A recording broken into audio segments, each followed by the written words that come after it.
Welcome to రా news. నేను మీ రమేష్ని. మళ్ళీ ఎన్నికలు వచ్చాయి కాబట్టికే వీళ్ళకు రిజర్వేషన్లు ఇప్పుడు గుర్తుకొచ్చాయి.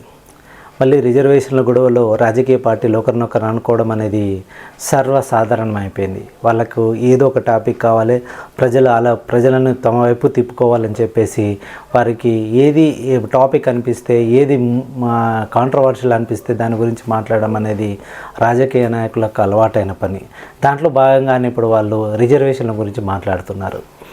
అయితే ఒక పార్టీ రిజర్వేషన్లు తీసేస్తున్నారని ఒక పార్టీ అంటే, లేదు ఒక పార్టీ ఆల్రెడీ తీసేసి వేరే వాళ్ళ దాంట్లో కలిపేసింది అనేసి మరొక పార్టీ అంటుంది. ఈ రెండు పార్టీలు ఎవరు ఏమంటున్నాయి అనేది ఈరోజు మనం విశ్లేషించుకుందాం. రాజకీయాల్లో ఎన్నికలలో భాగంగా ఇప్పుడు బీజేపీను కాంగ్రెస్ పార్టీ ఒకరినొకరు నిందించుకోవడం జరుగుతుంది. ఆ నింద ఏంటంటే, కాంగ్రెస్ అంటుంది బీజేపీ కానీ ఇప్పుడు ఫుల్ మెజారిటీతో వస్తే రిజర్వేషన్లను తీసేస్తుంది, ఎవరికి రిజర్వేషన్ లేకుండా చేస్తుంది అనేది కాంగ్రెస్ యొక్క వాదన. అయితే బీజేపీ ఏమంటుందని అంటే, ఎప్పటి నుంచో ఉన్న రిజర్వేషన్ల యొక్క కోటాను ఆల్రెడీ బీసీ యొక్క కోటాని తీసుకెళ్ళి ముస్లింలో కలిపేసింది 12% అని చెప్పేసి మన బీజేపీ అంటుంది. అసలు ఎవరు రిజర్వేషన్లను తీయాలి, ఎవరు రిజర్వేషన్లు ఇస్తారు, అసలు రిజర్వేషన్లో ఎవరు తీస్తారు ఎవరు తీయరు అనే దాని గురించి ఈరోజు మనం చర్చించుకుందాం. రోజువారీ కార్యక్రమంలో మనం అందరం బిజీగా ఉంటాము. ప్రతిదాని పట్ల అవగాహన ఉండాలని అనుకోవడం అనేది మనకు సరిపోదు. ఎందుకనంటే మన జీవితంలో ఎన్నో ఒడిదొడుకులు ఎదుర్కొంటూ జీవితాలను గడుపుతున్న అనేకమైన కుటుంబాలు వీటి పట్ల ఎక్కువ అవగాహన ఉండకపోవచ్చు. కానీ మనం కొన్ని విషయాలను తెలుసుకోవడం చాలా మంచిది. యాక్చువల్గా ఇప్పుడు ఆ రిజర్వేషన్ తీస్తారా తీయరా అనేది పక్కన పెడితే, ఈ రిజర్వేషన్ ఇప్పుడు ఎందుకు మాట్లాడాల్సి వస్తుంది, అసలు రిజర్వేషన్ గురించి ఎన్నికలప్పుడు ఎందుకు మాట్లాడతారో తర్వాత ఎందుకు మాట్లాడారు అని అంటే, ప్రతి రాజకీయ పార్టీకి తమ ఎన్నికల్లో గెలవాలని ఒక ఆకాంక్ష ఉంటుంది. ఆకాంక్ష ఉండడం తప్పు లేదు, కానీ ఆ ఆకాంక్షకు అనుగుణంగానే ఒక మంచి పని కోసం పని చేయాలి. కానీ ఇలాంటి కాంట్రవర్షియల్ యొక్క సంబంధించిన విషయాల పట్ల మాట్లాడే వాళ్ళు ఈ విధంగా లబ్ధి పొందుతూ ఉంటారు. అయితే ఇప్పుడు రిజర్వేషన్లు బీజేపీ తీస్తుందా లేదా కాంగ్రెస్ ఇస్తుందా అని అంటే, రాజ్యాంగం ఎప్పటి నుంచో వెనుకబడిన వాళ్ళకి ఈ రిజర్వేషన్లు ఇవ్వడం జరిగింది. వాళ్ళు ఆల్రెడీ పొందిన రిజర్వేషన్లను కేటగిరీ వారీగా వారి యొక్క పర్సంటేజ్ కూడా ఉంది.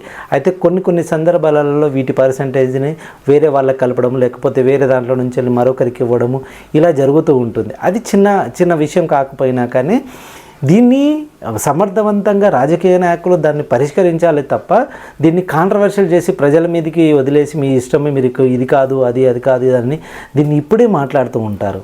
అయితే బీజేపీ ఏమంటుంది అని అంటే, ఏదైతే బీసీలో ఉన్న రిజర్వేషన్లో కొంత పర్సంటేజ్ తీసుకెళ్ళి ముస్లింలకు కూడా ఇవ్వడం జరిగింది.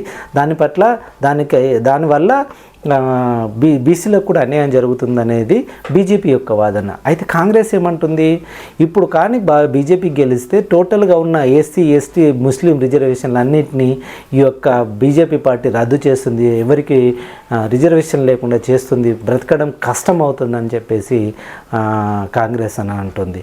అయితే ఏది ఏమైనా కానీ రిజర్వేషన్లు తీయడం అనేది అంత ఈజీ కాదు. ఎందుకనంటే దీనికి రాజ్యాంగం ప్రకారం కొన్ని హక్కులు ఉన్నాయి. ఎవరికి రిజర్వేషన్లు అందాలి, ఎవరికి రిజర్వేషన్లు అందకూడదు అని అంటే, వారి యొక్క స్థితిగతులను బట్టి, వాళ్ళ యొక్క జీవన పరిమాణాన్ని బట్టి ఈ యొక్క స్కీములు అనేటివి లేకపోతే రిజర్వేషన్లు అనేటివి ఉంటూ ఉంటాయి.